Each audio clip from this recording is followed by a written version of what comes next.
In the early summer of 1764, a young woman was tending cattle in the Mercois forest near the town of La Gagne in the eastern part of Gevaudan, France. Suddenly, the young woman saw a creature coming towards her. She later described the animal as like a wolf, yet not a wolf. Tonight, on the Dreary Midnight Podcast, we will be talking about the Beast of Gevaudan. Let's get into it.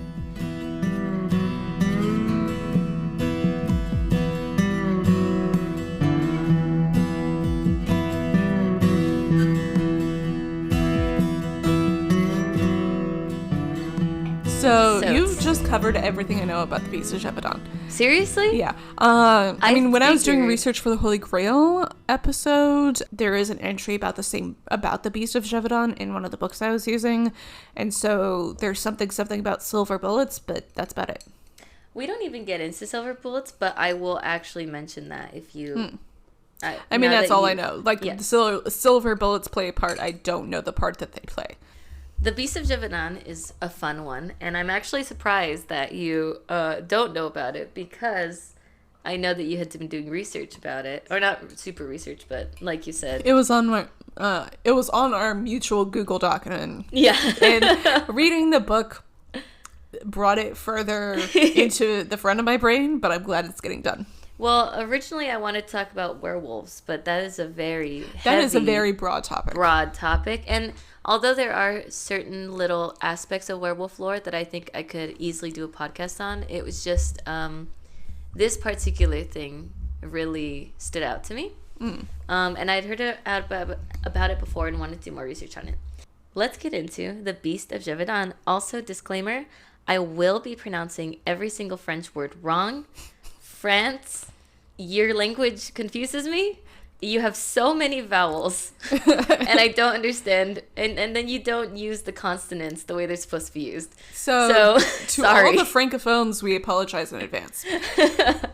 All right. So let's set up the scene.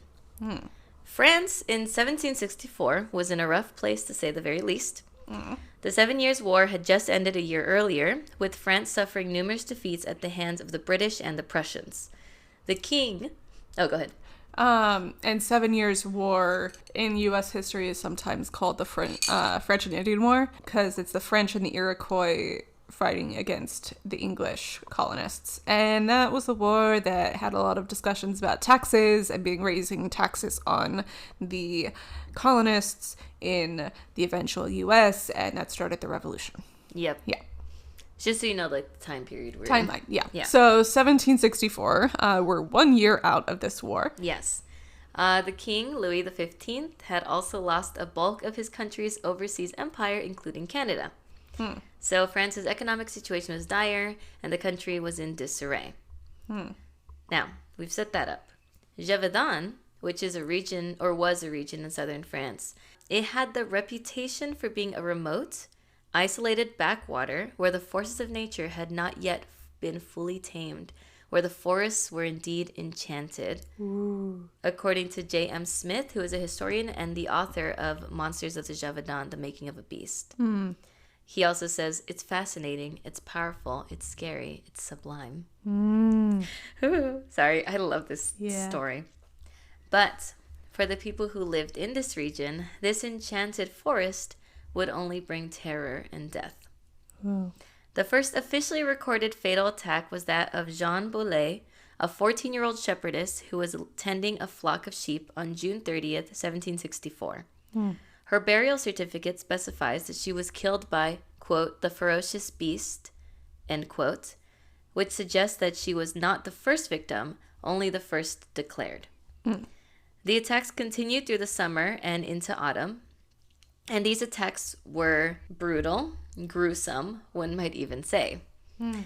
The Bête féroce, the ferocious beast, attacked and partially ate women and the young, according to the reports, but lone adult men were also targets.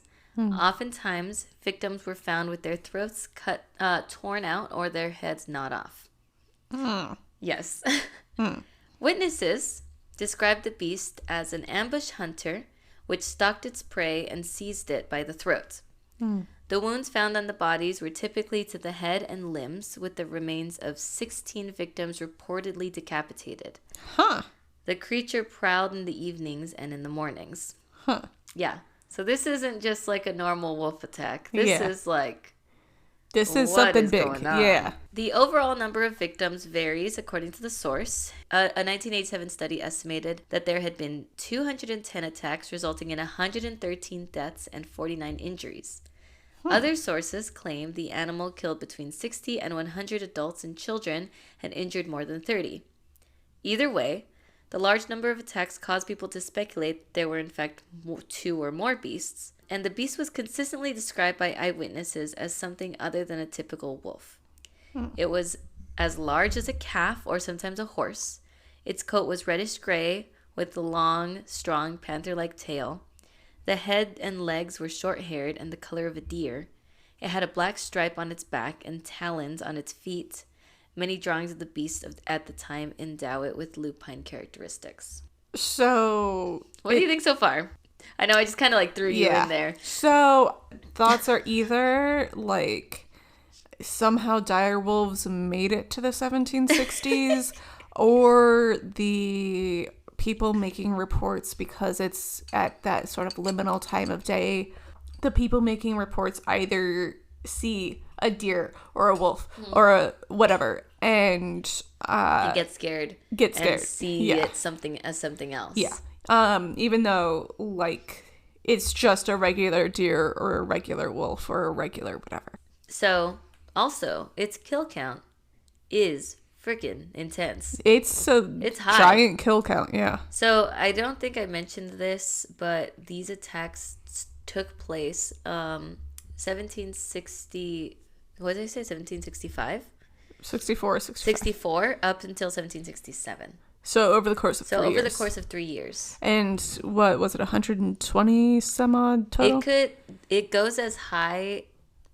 I've seen sources that go as high as 300. I don't think that's accurate. So this source says 210, but you know, some people say it was more like 80. I think that it was somewhere around 100. Reports of attacks, not necessarily deaths. Yeah. So, in brief math, that's somewhere between 2 and 8 or 9 a month at the high end. So if we're going with 80 on the low end and 300 on the high end, it's between 2 and 8 a month. Yeah. And it tended to go more for women and children because those are easier targets. Yeah. But men were also attacked as well.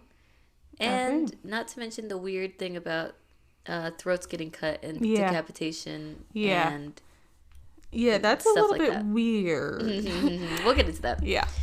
So, Captain Jean-Baptiste Duhamel, a leader of the local infantry, said that the beast had a, quote, breast as wide as a horse, a body as long as a leopard's, and fur that was red with a black stripe, end quote.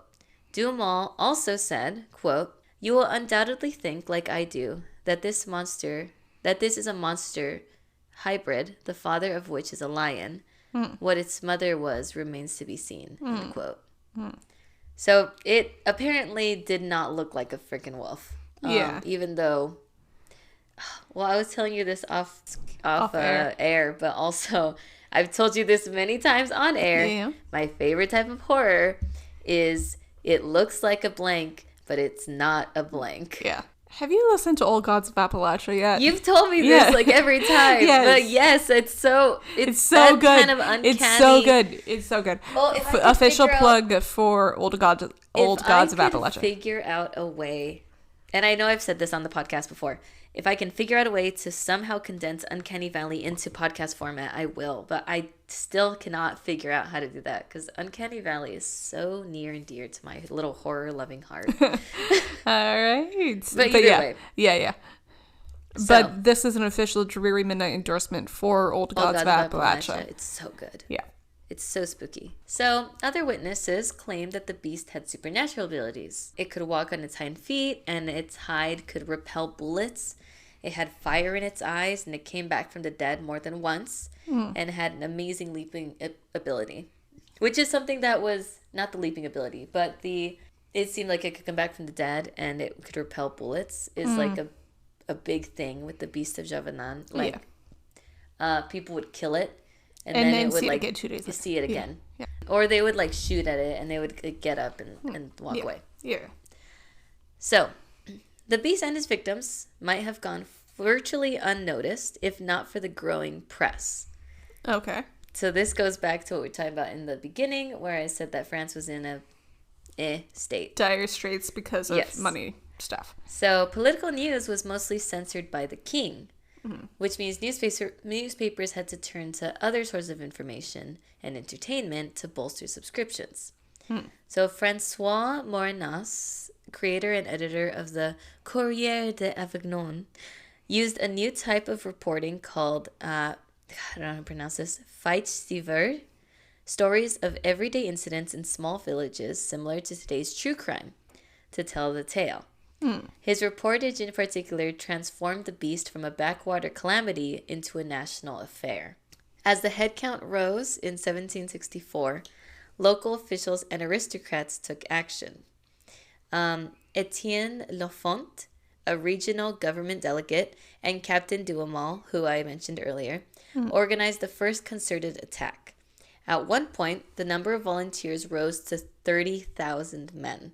Damn. Yeah, to try to find this beast. Yeah. Duhamel organized the men along military models, left poison bait, and he even had some soldiers dress as peasant women in hopes of attracting the beast. Okay. Yeah. Well, because remember, it primarily attacked women and children. Yeah. Counterpoints. Well, actually, I don't know if this would actually go, but like, was nobody gonna volunteer? I don't know. Just find somebody scrawny looking and give them a dress or something. Well, I don't know. Yeah. Anyway, so did any of this work? Well, no. Oh. But for many men like Duhamel, the hunt was a way to redeem his honor after the war. Oh, yeah. That makes sense. So this is what Smith says, the author of that book. There were many signs of wounded masculinity among the lead huntsman, which was Duhamel. He had a highly sensitive regard for his own honor and had some bad experiences in the war and looked at this challenge of defeating the beast as a way to redeem himself. That makes sense. End quote. So a lot of these men who went out there seeking the beast were really just seeking some sort of redemption and some sort of consolation, I guess, for the calamities of war that they had just experienced. Which is, like, not what I expected to read about, like, this, it's a killer wolf. But, that's real life right there, baby. Yeah.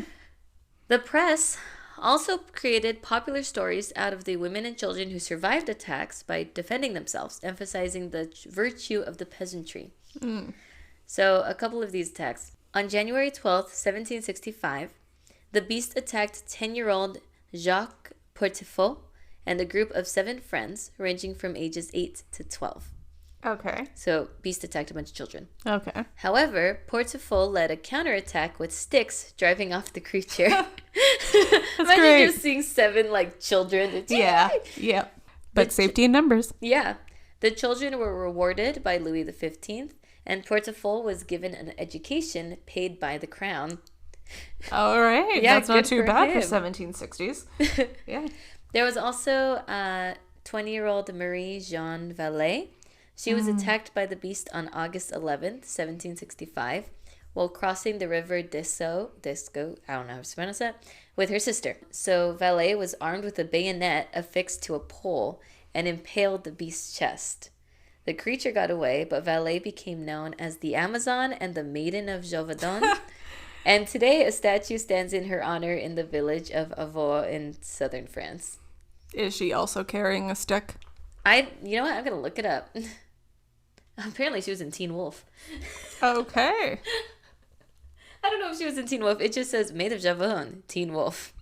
Oh yeah, it's a statue of her. Oh, she was in Teen Wolf. It's a statue of her, stabbing the beast. Oh, you can't see it. There you go. Oh, I love it. And like the Oh, I was about to say, though, the beast is fully in midair, but the stone is part of the statue, presumably. Well, yeah, they have to. They have to anchor it somewhere. You have to put it somewhere. Yeah, but yeah, that's really cool. Right? But yeah, so it's terrifying looking though. These heroics prompted the court of King Louis XV to send royal hunters to destroy the beast. There was now a 6,000 livre bounty on the creature's head, which I think the sources say equaled about a year's salary for working men. Very high. The story of the beast was spreading and covered in newspapers from Boston to Brussels, becoming one of history's first media sensations. Ooh. I know, because you hear about this ferocious man-eating beast. Yeah. And then you hear about these brave peasants who fought against them. it. Yeah. And then you hear about how the king himself is sending aid. And that literally sounds like tabloid stuff, doesn't it? Yeah. But it's the 1760s, so it's presumably over the course of weeks instead of over the course of days. Exactly. Yeah. So, also, like, what a way for France to rally together after the, all the economic and political crisis that have been coming on.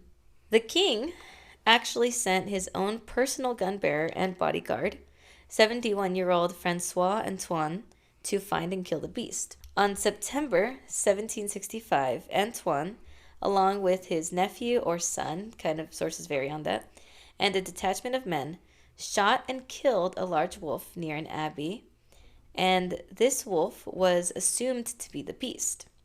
The beast's body was stuffed and sent to the royal court at Versailles, and Antoine was awarded with money and titles and gratitude from the villagers. 2 months later, in December of 1765, the attacks began again. Dun dun dun. This time, the beast seemed different, at least behaviorally. Where before the creature had been afraid of cattle, this time it showed no fear. For another 18 months, something continued to stalk the villagers of Gevaudan, and with a reported 30 to 35 fatalities in that period, the royal court, believing the beast had already been slain by Antoine, offered little aid. Finally, a sudden outbreak of attacks in early June 1767 compelled a local nobleman, the Marquis de Portofcher,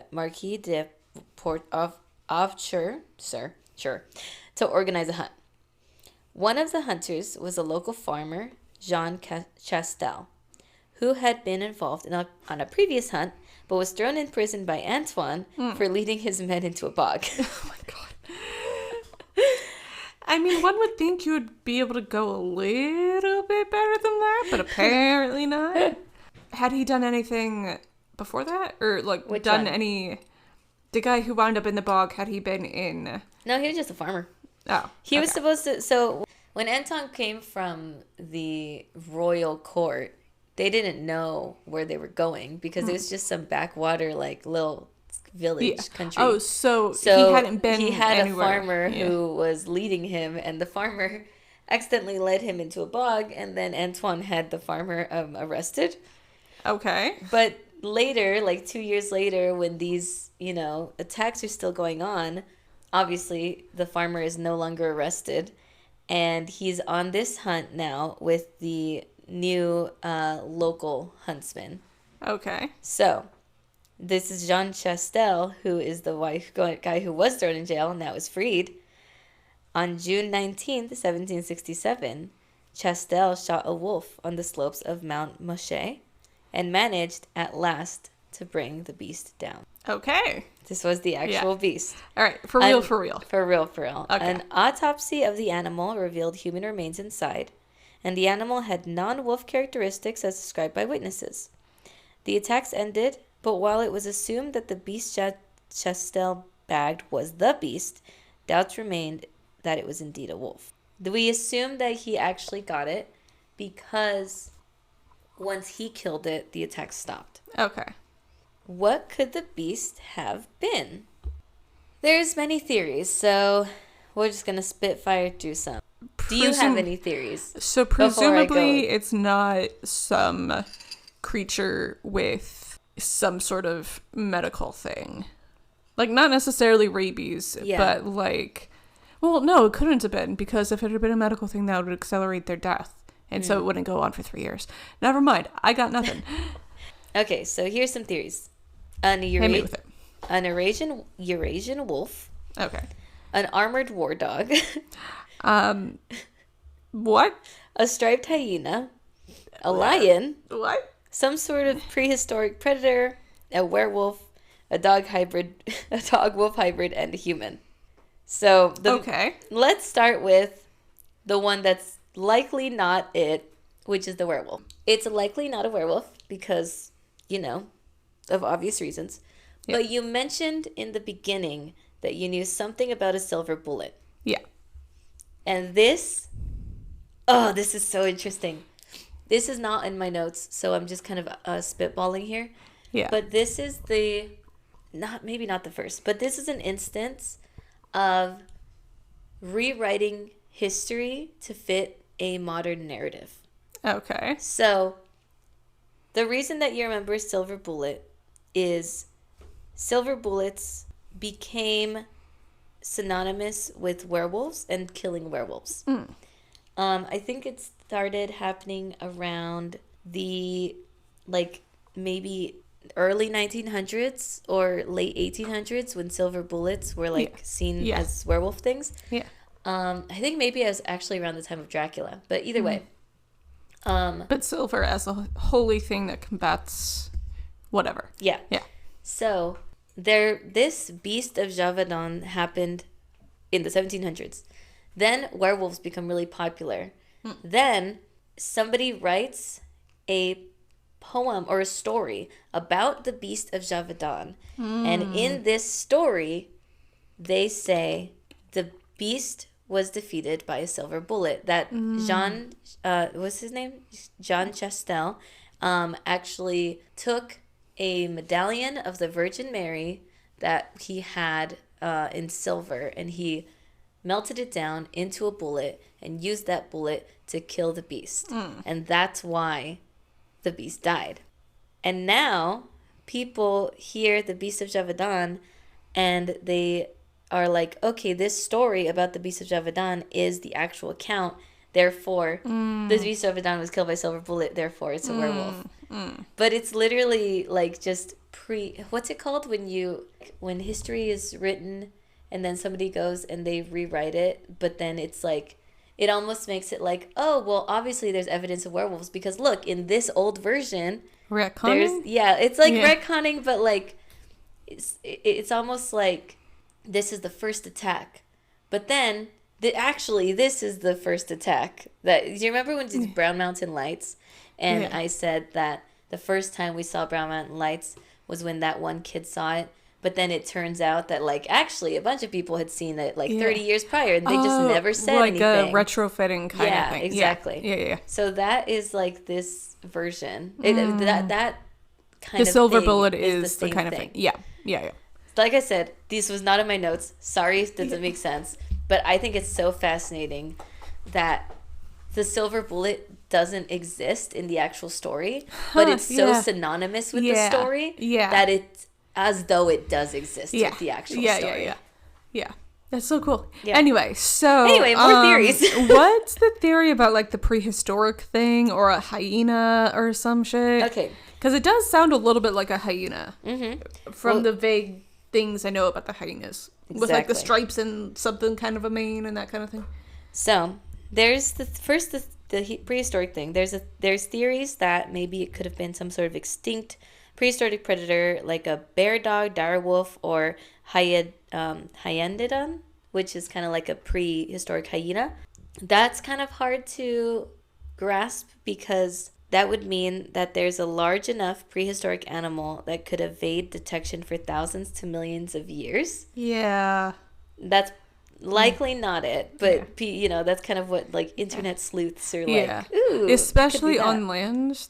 On land, exactly. In the ocean, because coelacanths, for example, were thought to be extinct until they were discovered, quote unquote, in the early 20th century. Yeah. Saw this detail, tangents, but saw this detail on the internet a while ago. There's a scene in Atlantis: The Lost Empire where the kind of sinister looking guy giving him the mission has like that giant tank that has coelacanths in the back. But the year that Atlantis, the Lost Empire, is set is like 5 or 8 years before coelacanths are officially rediscovered. So it's a hint that they kind of know already. Yeah. Ooh. Anyway. Okay. I don't believe that theory. Same.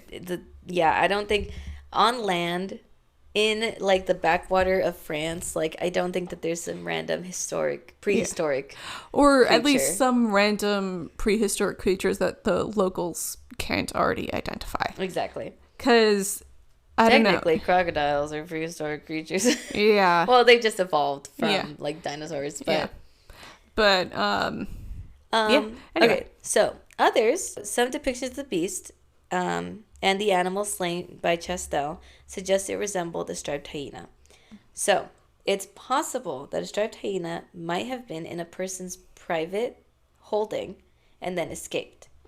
Since it was not native to France, it would have appeared unusual. However, to combat that, striped hyenas are not known to attack humans. They're not. From what I recall, they're more scavenger hunters than attackers. Exactly. But counterpoint to the counterpoint, this hyena is not in its native environment. It's true. So we can't hold it And to maybe its the normal... stresses could have done something. Yeah. Counterpoint to that counterpoint. How big is a hyena? True. Like, you're not going to mistake it for the wolf. size of a giraffe or something. Yeah, exactly. Also, some have suggested that this was actually a human serial killer that was responsible for these attacks. Okay.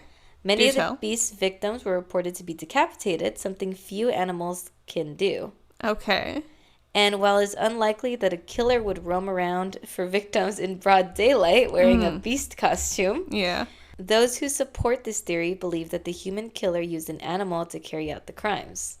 Ah. So, but did it at dawn and dusk. So no one's going to be... People are starting to head home. Yeah.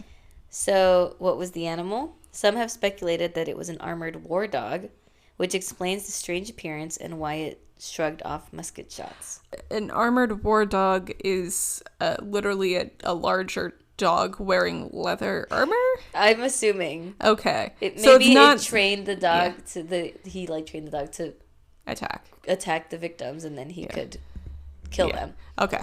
Maybe. It's the I don't know if I believe the armored war dog thing, but I do believe that it could have been a human just because of how weird the bodies are seen like partially eaten or not, like they're just decapitated or something. And it's like, if you're an animal and you're killing for food, you're gonna eat the whole body, or you're gonna stash as much of it, stash it, or eat as much as you possibly can. Exactly. You're not gonna like hurt it and then leave. Exactly. Because that's a very human behavior. Yeah.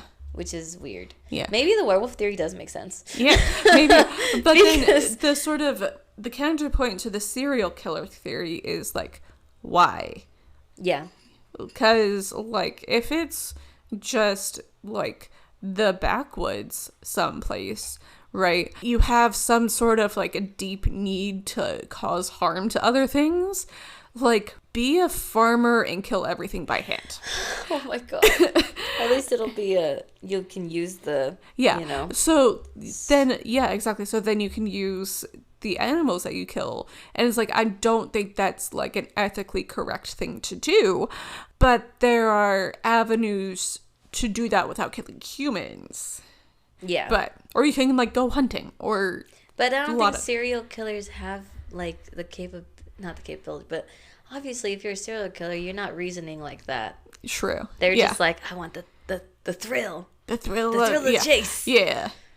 I don't pretend to understand serial killers. Think there's something wrong with their brains. Yeah. Personally, like legitimately, like there's been linked to a lot of brain injuries that happen in youth, and then they become serial killers. Yeah, I heard a theory somewhere that there were a lot of serial killers in like 60s, 70s, 80s connected to young men with traumatic brain injuries who grew up with World War II and Korean veterans who hadn't gotten treatment for PTSD. That sounds like a bad combination. Yeah. Yeah. See, that would do it. Yep. Either way. Okay, so a less depressing theory that it was a lion. Karl Hans Take, a biologist and author of the Gevaudan tragedy, The Disastrous Campaign of a Deported Beast, argues that the beast may have been an immature male lion. Like the hyena, it is possible that a lion escaped from captivity, and the beast reportedly was an ambush hunter, remember, that seized prey by the neck and could possibly decapitate a victim. A lion, Take argues, could exhibit these predatory behaviors. Like a hyena might not be able to decapitate someone, but a freaking lion definitely could. Yeah. You know? And since he was an ambush hunter, like, lions are. Lions have been known to prey upon humans as food sources. The hyenas, remember, hyenas didn't. Yeah. Such as the infamous case of the lions of Tsavo? Not heard of that one. I know. I just learned about it. In which a lion pair killed over 130 victims in under a year. Yeah, I looked it up. So during a 9-month period in 1898, two immature male lions known as the Ghost and the Darkness. What a dramatic series of names. Well, they killed at least 35 people and as many as 135 people. Holy shit. According to different accounts. In Kenya, they hunted railway workers in the Tsavo, I still don't know how to pronounce it, region of Kenya. But that's also Kenya, not France. I know. Yeah. No, but he's saying it's like we have evidence that lions will kill people for food.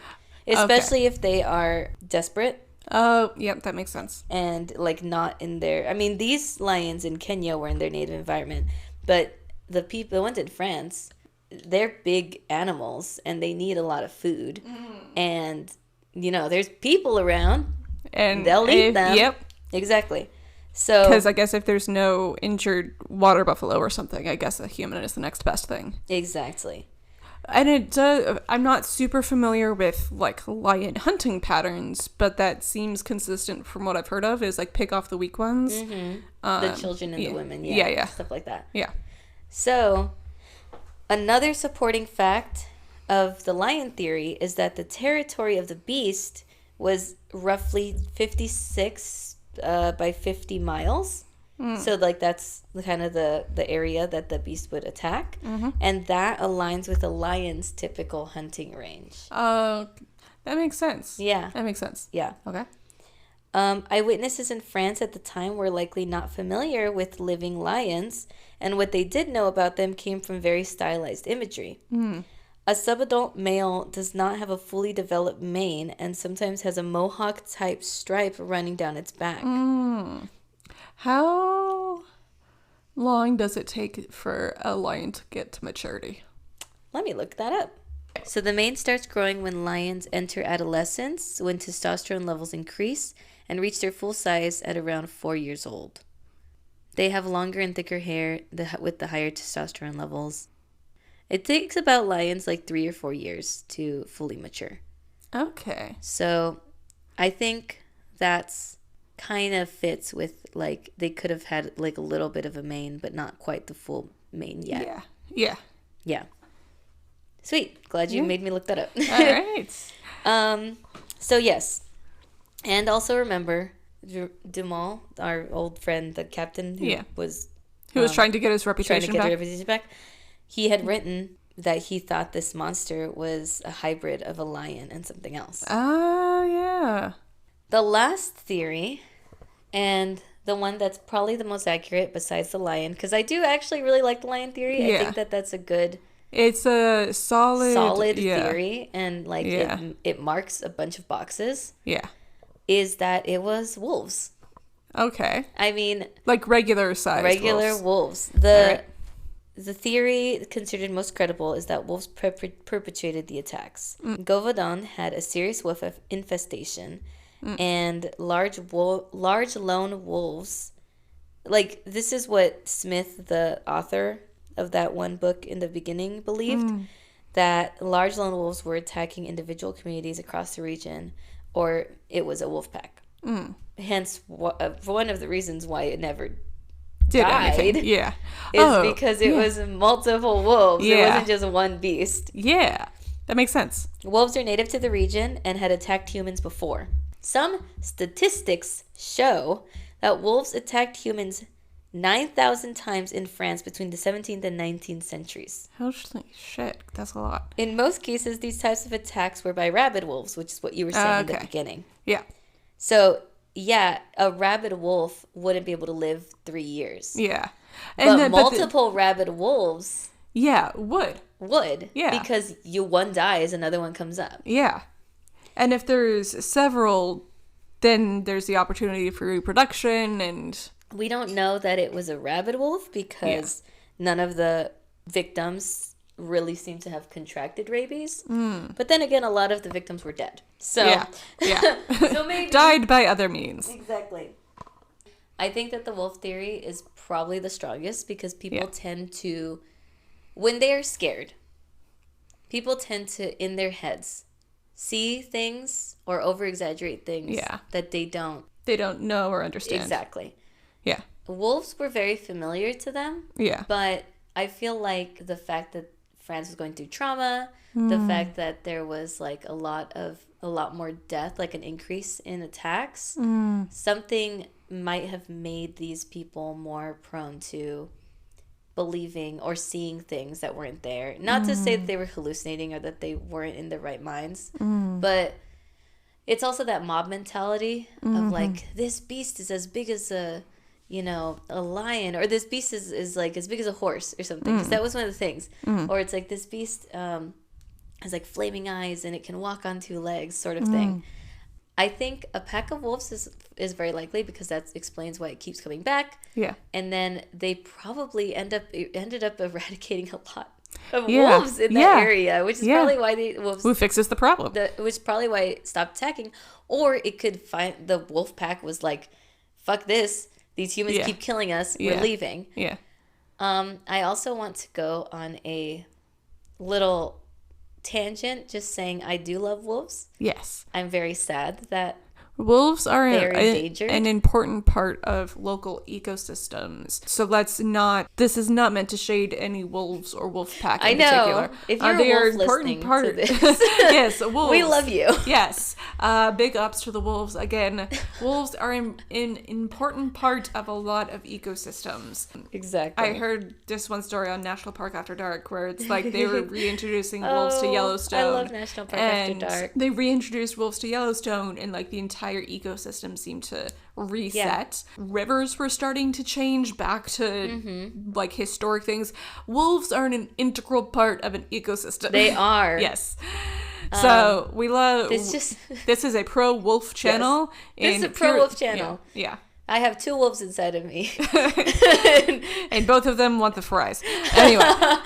But this just reminds me of, I was sitting with my 4-year-old class, my class of 4-year-olds, and they were talking about random stuff. They were just like talking about dinosaurs or like bees or something, and they were like, caterpillars. They're talking about caterpillars, and they go, there are some caterpillars that will bite you, and some caterpillars are poisonous. And another one goes, what's a butterfly? And then another one is just like, we should make caterpillars for our classroom. And then another boy raised his hand, and my teacher goes, oh, did you want to say something? And he goes, oh my God, what was the exact wording? I have to get the exact wording. I wrote it down. Sorry. But kids say the wildest things. My nephew once said he wanted to eat my eyeballs. Okay, so this kid, without sharks, the ecosystem will collapse. Like, you're not wrong. But without sharks, what's going on in your mind, dude? Without sharks, the ecosystem will collapse. So they're not wrong. That's the energy that I'm putting into this. Yeah. Without wolves, the ecosystem will collapse. And that is the official Dreary Midnight stance. There we go. So, either way, no matter what you think the Beast of Gevaudan is, it's hard to argue that this tale truly feels like a horrific fairy tale straight from those of Grimm. Yes. And that's that on that. That's that on that. And with all that said, dear listeners, if you like what you hear, support us on Patreon. Patreon.com/drearymidnights. If you want to get in touch with the show, Instagram is the platform that we are currently on. Instagram at Dreary Midnight Pod. And if you want to send us an email, drearymidnightpodcast@gmail.com. And if you want to support us with money. We've already done the Patreon. Never mind. I was drinking my coffee and reading about the Beast. If you want to hear all of our tourism adventures, support us on Patreon. That's the bonus show there. And higher tiers get like a postcard club. We're working on merch, potentially. Yes! Stickers of some sort. And if that you want I will be drawing. Just so you guys know. So if you want in with discounts on that, once that's a thing, support us on Patreon. Again, patreon.com/drearymidnights. And please rate, review, subscribe, tell your friends, tell the Beast, and be aware of rabid wolves. And without wolves, the ecosystem will collapse. The ecosystem will collapse. And safe travels home on this dreary midnight. Good night. Good night.